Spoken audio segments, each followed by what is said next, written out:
Hello friends, welcome to Baby Adevi channel. Today's video is all about 12 things to get ready before delivery or maternity. 12 चीजें जो आपको delivery और maternity के समय hospital में चाहिए और ये 12 चीजें का लिंक डिस्क्रिप्शन में दिया हुआ है, जाके चेक करें. So let's start the video. 12 चीज में नंबर 1 में है basket. 1 basket for mother, mom और 1 basket for baby. एक बास्केट ईच मॉम के लिए भी चाहिए, एक बास्केट बेबी के लिए भी चाहिए. So number 1 basket. Number 2 new born baby diaper, जो एकदम एसेंशियल है बेबी के लिए. न्यू बॉर्न बेबी डायपर लेना ही है हम लोगों को. और डायपर लेते समय इस बात का ध्यान रखें कि डायपर स्ट्राइप वाला हो. स्ट्राइप वाला जो बेबी को पहनाने में भी इजी होगा और उतारने में भी इजी होगा. अगर वो पैंटी वाला डायपर लेंगे तो आपको पहनाने और उतारने में बहुत तकलीफ होगा. सो इसीलिए make sure that stripe diaper you should buy always. Most essential number 2 is baby diaper for baby. Number 3 maternity pad for mother. Maternity pad क्यों जरूरी है? क्योंकि या नॉर्मल डिलीवरी हो या सिजेरियन हो, उस टाइम मदर का हालत बहुत खराब रहता है. सो इसीलिए हम लोगों को मदर के लिए मैटरनिटी पैड लेना ही चाहिए. So number 3 is maternity pad for mother. So number 4 is maternity pad for mother. So let's go to number 4. Number 4 is cotton and flannel nappies for babies. Cotton और flannel nappies. Cotton nappies छोटा size का भी लेना है हम लोगों को. कम से कम भी मान लीजिए 2x2 का छोटा साइज का लेना चाहिए. छोटा साइज का 2x2 का, और बड़ा साइज कम से कम भी ये आपका 4x4 साइज का होगा. 4x4 का भी लेना है बेबी को रैप करने के लिए. लेते समय इस बात का ध्यान रखें कि छोटा वाला भी ले और बड़ा साइज वाला भी ले, जो बेबी को रैप करने के लिए एकदम मस्ट एसेंशियल है बेबी के डिलीवरी के वक्त. और फनानेल, यहाँ इंडिया में चलन है कि हम लोग फनानेल को फुलालेन, मैक्सिमम फुलालेन बोलते हैं. और ये फुलालेन या फनानेल को क्लोथ भी कम से कम आपका 4x4 साइज का लेना ही है बेबी के लिए. क्योंकि बेबी को वार्म रखने के लिए फनानेल का क्लोथ एकदम हेल्पफुल रहेगा. So flannel cloth and cotton cloth for baby. So let's go to number 5. Number 5 maternity gown for mother. Maternity gown एकदम लेना ही है मदर के लिए. डिलीवरी के समय में मदर को एकदम इजी टू वेयर, कंफर्टेबल और बेबी को फीड करने के लिए भी इजी रहेगा. सो इसीलिए मैटरनिटी गाउन फॉर मदर के लिए मैटरनिटी गाउन लेना ही है. और मैटरनिटी गाउन लेते समय इस बात का ध्यान रखें कि ब्रेस्ट फीडिंग के लिए चेन सिस्टम हो. वो इजीली ओपन भी कर सकते हैं और इजीली क्लोज भी कर सकते हैं. बोथ साइड में आपका चेन सिस्टम हो, इजीली बच्चे को ब्रेस्ट फीड भी कर सकते हैं और इजीली ब्रेस्ट फीड करने के बाद क्लोज भी कर सकते हैं. और टॉप में भी चेन सिस्टम हो, क्योंकि पहनने में इजी रहेगा मदर को. और लेते समय इस बात का भी ध्यान रखिए कि इजी टू वेयर हो, easy to comfortable, easily. No hanky no panky, ज्यादा हैंकी पैंकी वाला गाउन नहीं चाहिए. सिंपल और sober, simple easy to wear for mother के लिए. So number 5 is maternity gown for mother. So let's go to number 6. Number 6 is newborn baby wipes. Number 6 is newborn baby wipes for baby. क्यों चाहिए?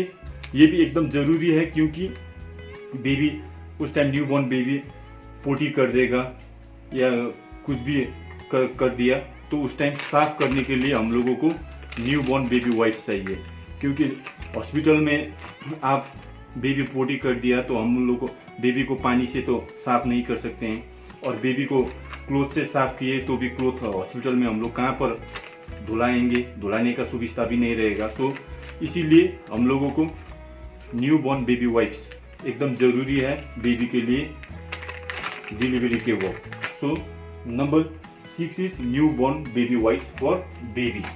सो let's go to number 7। Number 7 है आपका maternity bra for mother. Maternity bra for mother.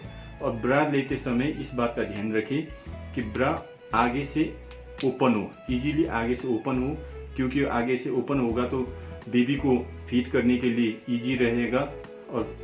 और दूसरा बात, दोनों तरफ आगे से ओपन होने वाला ही लीजिएगा, क्योंकि इजी टू बेबी को इजीली आप फीड कर सकते हैं और फीड करके आप क्लोज भी कर सकते हैं। So number 7 is maternity bra for mother, माँ के लिए maternity bra for mother. So let's go to number 8। Number 8 is 2 sets of new born baby clothes. कम से कम भी 2 सेट बेबी के लिए क्लोथ लेके जाना ही है हॉस्पिटल में, क्योंकि हॉस्पिटल में खरीदने का टाइम नहीं मिलेगा। किसी हॉस्पिटल में क्लोथ वगैरह मिलता भी है, किसी हॉस्पिटल में नहीं मिलेगा। सो इसीलिए न्यू बॉर्न बेबी क्लोथ्स कम से कम भी 2 सेट लेके जाना है। और उसमें ध्यान रखिए कि बेबी का ग्लोव्स भी हो, हाथों के लिए ग्लोव्स और पैरों के लिए सॉक्स, कैप फॉर बेबी और inner vest for baby, new born baby inner vest भी हो।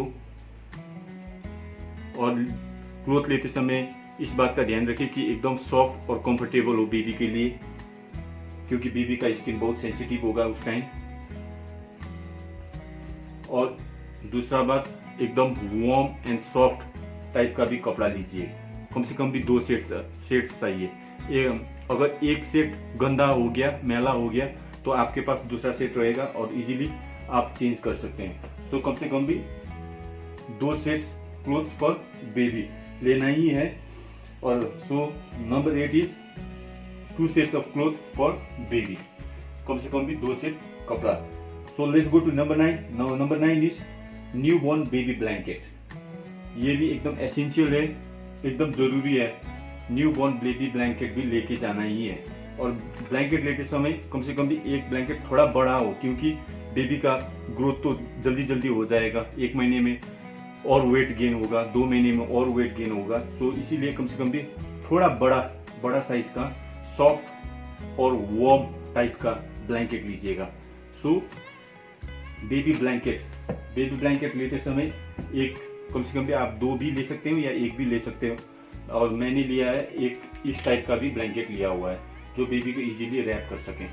सो baby blanket, new born baby blanket for baby.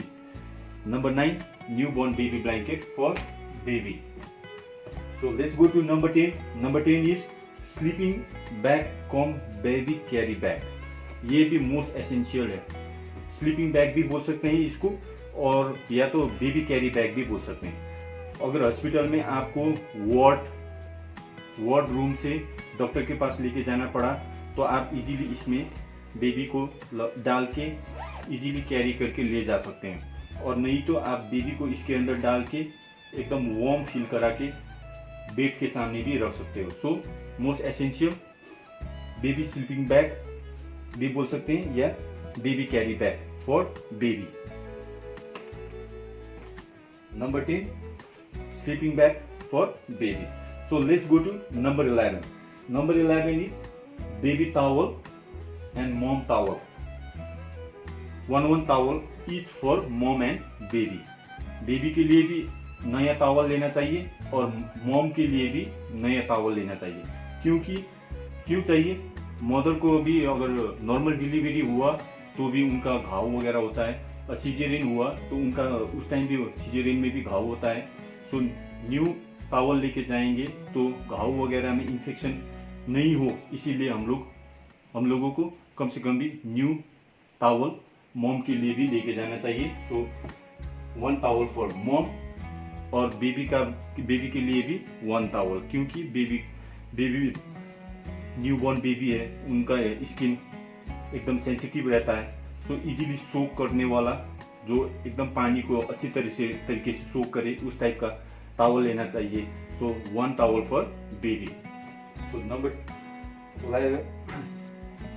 11 is complete towel for 1 towel for mom, 1 towel for baby. So let's go to number last but not the least, number 12, hand sanitizer must। आप सभी को पता ही है hand sanitiser क्यों चाहिए, क्योंकि इससे दो वर्ष पहले कोरोना का सीजन काल आया ही था। सभी को पता ही है कोरोना से कितना ज़्यादा हम लोग इफेक्ट हुए थे। सो इसीलिए अभी भी, उस टाइम तो कोरोना था ही था, अभी भी है कोरोना। सो न्यूबॉर्न बेबी के लिए मस्ट चाहिए हैंड सैनिटाइजर, मॉम के लिए भी चाहिए, बेबी के लिए भी चाहिए। क्यों चाहिए? क्योंकि आपका हॉस्पिटल में डिलीवरी हुआ तो फैमिली से भी रिलेटिव्स लोग, वो लोग आएंगे, फैमिली भी आएंगे। तो उस टाइम जब भी बेबी और मॉम को मिलने के लिए जो भी रिलेटिव्स या फैमिली से आएंगे, तो पहले उन लोगों को हैंड सैनिटाइज करने के लिए वो बोल सकते हैं। उसके बाद ही बेबी और मॉम को मिलने के लिए आप अलाउ कर सकते हैं। So must number 12 but not the least, hand sanitiser for mother and baby. और ये 2 बास्केट तो हो ही गया आपका, मॉम के लिए भी बास्केट हो गया, बेबी के लिए भी बास्केट हो गया। तो जितना भी मॉम का सामान है आप मॉम के बास्केट में डाल सकते हैं, मॉम के बास्केट में डाल दिए। और जितना भी सामान बेबी का है वो सामान आप बेबी के बास्केट में डालिए, क्योंकि जब भी इमरजेंसी का सिचुएशन होगा, उस टाइम आप इजीली कोई भी सामान नहीं भूलेंगे, इजीली लेके जा सकते हैं हॉस्पिटल में। तो मॉम का सामान मॉम के ट्रॉली में डालिए और बेबी का सामान बेबी के ट्रॉली में डालिए। इससे क्या होगा कि आपका कोई भी एक सामान भी आप मिस आउट नहीं करेंगे। सो इसीलिए दोनों बास्केट मॉम के लिए भी अलग सा रखना है, बेबी के लिए भी अलग सा रखना है, क्योंकि अलग अलग रखेंगे तो अलग अलग सामान भी रख सकते हैं। और मॉम के लिए एक तो बात ध्यान में रखिए कि मॉम का जितना भी स्लीपर वगैरह होगा वो भी आप एक तो पॉलीथीन में डाल के भी डाल सकते हैं। मॉम का जितना भी सामान है वगैरह है मॉम के बास्केट में डालिए, और जितना भी बेबी का सामान वगैरह है बेबी के बास्केट में डालिए। और लेके हॉस्पिटल में लेके जाने के लिए भी आपको इजी रहेगा, इजी टू कैरी रहेगा, इजीली ले जा सकते हैं। और जितना भी ये सामान वगैरह आपको दिख रहा है, ये आप मेरा डिस्क्रिप्शन में दिए हुए लिंक से जाके चेक कर सकते हैं। प्लीज़ आप डिस्क्रिप्शन में जाके लिंक दिया हुआ है, वहाँ से चेक कर सकते हैं। और लास्ट में, अगर आपको ये वीडियो पसंद आया तो प्लीज़ लाइक कीजिए, सब्सक्राइब कीजिए, और किस टॉपिक में आपको और वीडियो चाहिए उसके लिए आप हमको कमेंट भी कीजिए। So thank you for watching video, thank you so much।